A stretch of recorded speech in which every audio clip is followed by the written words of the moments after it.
अस्सलाम वालेकुम। This is Syed Munib Ali, enabler trainer and KDP specialist.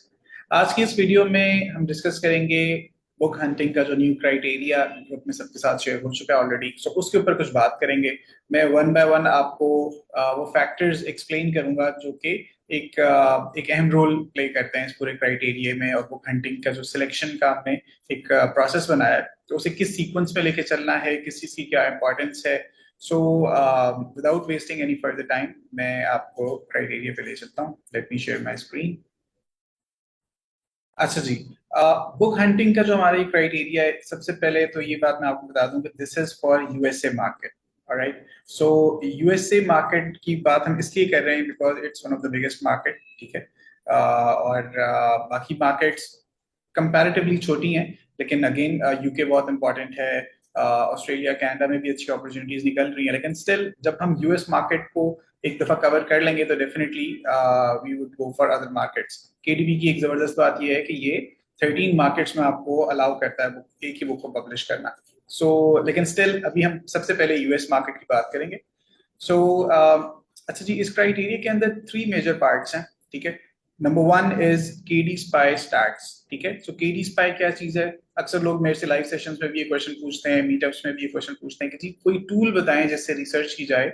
So KD spy is one of the best tools, ठीक है, to research a niche and KDP opportunity निकालने के लिए you can use it. ये one time cost करता है आपको, ठीक है, वन टाइम परचेज करना है आपने इसको, अराउंड $50 इसकी प्राइस है। ठीक है, आपको पर मंथ इसकी कोई सब्सक्रिप्शन नहीं देनी। सो ये टूल आपको बहुत एक कह लें कि कॉम्प्रिहेंसिव तरीके से एक इन्फॉर्मेशन दे देता है आपको एक क्लिक के ऊपर। ठीक है, ये आपको एवरेज नंबर ऑफ रिव्यूज बता देता है फर्स्ट 20 सेलर्स के, ये आपको एवरेज बीएसआर बता देता है।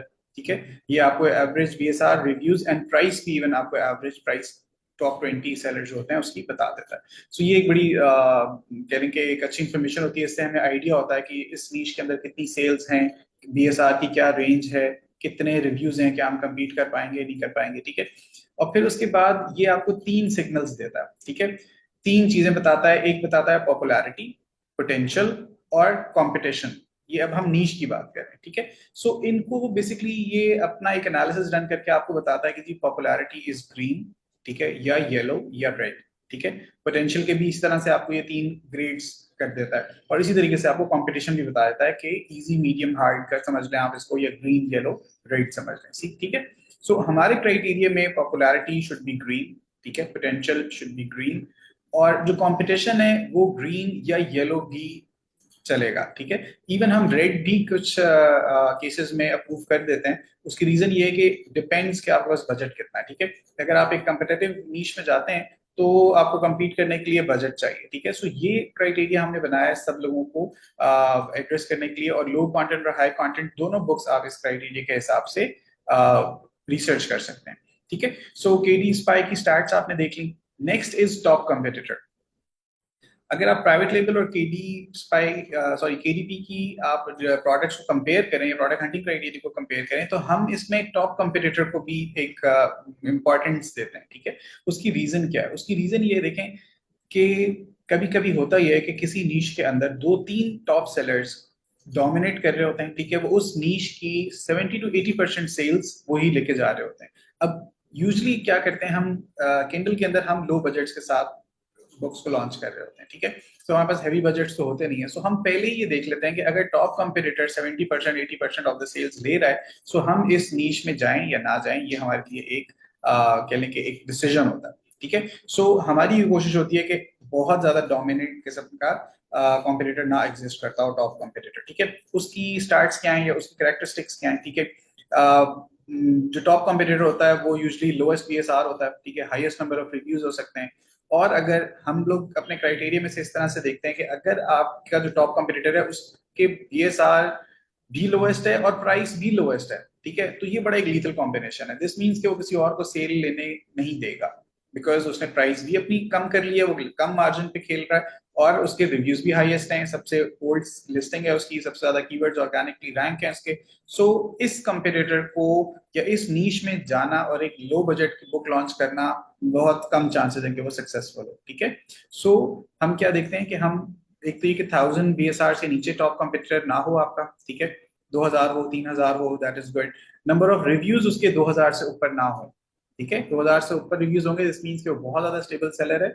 और अगर उसकी प्राइस भी सबसे लो है, ठीक है, टॉप 10 कॉम्पिटिटर्स में प्राइस भी लोएस्ट है, तो फिर आप उस नीश में ना जाए, ठीक है। So this this is the second part of this criteria कि आपका टॉप कॉम्पिटिटर किस रेंज में होना चाहिए, ठीक है। अब आ जाएं अपने मेन कॉम्पिटिटर पे। मेन कॉम्पिटिटर या आप उसको डायरेक्ट कॉम्पिटिटर भी कह सकते हैं, ठीक है, जिसका आपने बेसिकली डिसाइड कर लिया कि यार इस कॉम्पिटिटर को मैंने बीट करना है, ठीक है, इसकी जगह लेनी है आपने। ऑलराइट, सो इसमें हम काफी सारी चीजों को देखते हैं बिकॉज हमने इसके साथ डायरेक्ट कंपटीशन में हमने आना है, ठीक है। तो सबसे इंपॉर्टेंट चीज जो है वो ये है कि इसका जो बीएसआर की रेंज है that should be around 15,000 to 40,000, ठीक है, ये बीएसआर की इसकी रेंज है।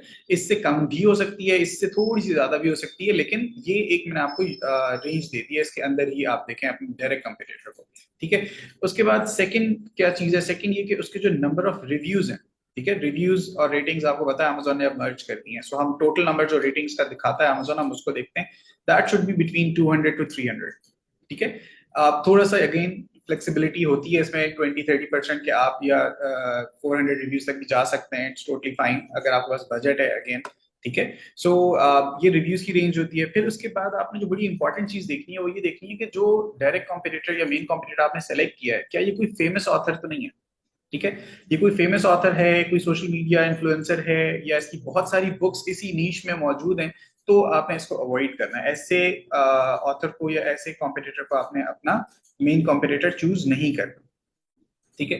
अच्छा जी, फिर उसके बाद ये है कि the main competitor should not have other established books, ठीक है। ये भी बड़ी इंपॉर्टेंट चीज है कि आपने जो बुक या जो ऑथर आपने चूज कर लिया है एज अ कॉम्पिटिटर, ठीक है, वो बुक तो बड़ी अच्छी रेंज में है और हमारे मेन कॉम्पिटिटर की क्राइटेरिया के हिसाब से आ रही है, लेकिन कभी कभी होता क्या है कि उसके पास बेसिकली बाकी एक पूरी सीरीज ऑफ कह लें कि बुक्स होती हैं सेम नीश के अंदर, और वो बेसिकली बहुत पहले से सेल कर रहा होता है, उनके थाउजेंड्स ऑफ रिव्यूज होते हैं, सो उसके पास कस्टमर्स होते हैं ऑलरेडी, जो कि वो जिनसे वो नई बुक के ऊपर उनको कन्वर्ट करना बहुत आसान होता है, उसके पास कस्टमर्स की ईमेल्स होती हैं, डेटा होता है उसके पास, ठीक है। सो वी मेक श्योर कि उसके पास और एस्टैब्लिश्ड बुक्स भी ना हो।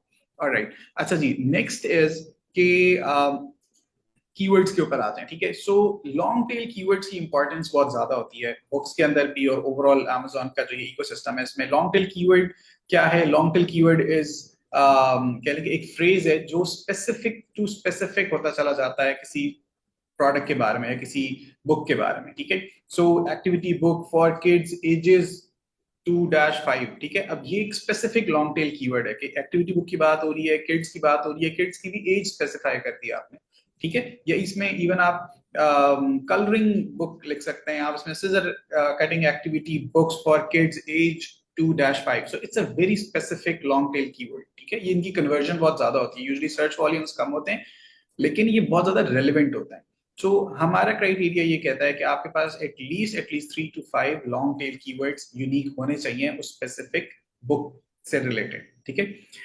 मिड टेल कीवर्ड्स पे आ जाए। मिड टेल कीवर्ड्स अगेन जैसे कि नाम से भी जाहिर है कि थोड़ा सा जेनेरिक होते हैं, बहुत ज्यादा स्पेसिफिक नहीं है, आप उसमें से एज उड़ा दें, या आप उसमें जैसे मैंने सीजर एक्टिविटी डाली थी तो आप उसको सिर्फ एक्टिविटी बुक फॉर किड्स कर लें, ठीक है, या किड्स एक्टिविटी बुक कर लें, so that is a mid tail keyword, ठीक है।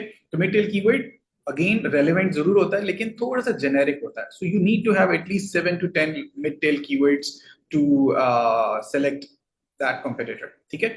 उसके बाद जो सर्च वॉल्यूम है ये आप हीलियम से ट्रैक कर सकते हैं। Combined search volume of all your keywords should be at least 6,000, ठीक है, 6,000 वॉल्यूम हो अगर आपकी सारे कीवर्ड्स का मिला के, तो दैट इज फाइन। इसमें आप 300 वाले सर्च वॉल्यूम्स भी रखें और इसमें आप 1000+ वाले सर्च वॉल्यूम्स भी कीवर्ड्स भी कंसिडर कर सकते हैं, ठीक है। अच्छा जी, उसके बाद आ जाएं आप प्राइस, लिस्ट प्राइस के ऊपर, ठीक है। तो लिस्ट प्राइस आप जो भी रखें आपके पास मार्जिन एटलीस्ट 20% से 25% का होना चाहिए, ठीक है। अपने कंपेटिटर की आप प्राइस देख लें, आप एवरेज प्राइस ऑफ फर्स्ट 10 या 20 सेलर्स देख लें, ठीक है, वो आपको केडी स्पाई से पता चल जाता है। सो एटलीस्ट आपके पास 20 मिनिमम है, इससे ऊपर ही होना चाहिए, इससे कम नहीं होना चाहिए, ठीक है। और प्राइसिंग में आपको जो चीज देखनी है वो ये है कि प्राइसिंग लास्ट 3 to 6 मंथ्स के अंदर अंदर प्राइस बार बार फ्लक्चुएट ना हो रही हो, ठीक है। क्योंकि अगर प्राइस फ्लक्चुएट होती है तो आप उस सेलर के साथ कंपीट करते हुए थोड़ा सा झिझकते हैं कि ऐसा ना हो कि यार जैसे ही मैं बुक लॉन्च करूं और ये अपनी प्राइस ड्रॉप कर दे, हमारे पास रिव्यूज नहीं होंगे, उसके पास रिव्यूज होंगे, वो अपनी प्राइस ड्रॉप करेगा, डेफिनेटली सेल्स उसके पास जाएंगी, उसका बीएसआर कम होता चला जाएगा। सो हम ये देख लेते हैं कि ये सेलर कितना फ्रीक्वेंटली अपनी प्राइस को चेंज करता है। तो आइडियली स्पीकिंग लास्ट 6 मंथ्स में प्राइस चेंज नहीं होनी चाहिए उसकी, ठीक है। अच्छा जी, उसके बाद जो सबसे important, last but not the least, I would say कि यू शुड बी 110% श्योर कि आप अपने कंपिटिटर से बेहतर बुक कवर बना सकते हैं, ठीक है। Book cover is so important because आपके पास अलग से लिस्टिंग के इमेजेस अपलोड करने का ऑप्शन केडी किंडल में नहीं होता, ठीक है। केडीबी के अंदर आपके पास ऑटोमेटिकली वो आपके बुक कवर को आपका मेन इमेज बना देता है, ठीक है। और वो मेन इमेज जितना आप उस पर मेहनत करेंगे, जितना वो बेहतर बनाएंगे, उतनी ज्यादा वो आपको कन्वर्जन ला के देगा, ठीक है। वो बड़ी एक ओल्ड सेइंग है कि नेवर जज a book by its cover. आप ऑनलाइन वर्ल्ड में देखें तो everybody judge your products by the main image, so everybody would judge your book by its cover, ठीक है। so इसके ऊपर बिल्कुल भी आप कॉस्ट कटिंग ना करें, अच्छे से अच्छे डिजाइनर से इसको डिजाइन करवाएं, बेहतर से बेहतर प्लानिंग करें कि आपने क्या चीज कवर पे शो करनी है और क्या चीज नहीं करनी, बिकॉज ये आपका कह लें कि जो आपकी प्रोडक्ट है, बुक है आपकी, ये make it or break it वाला पॉइंट है, ठीक है।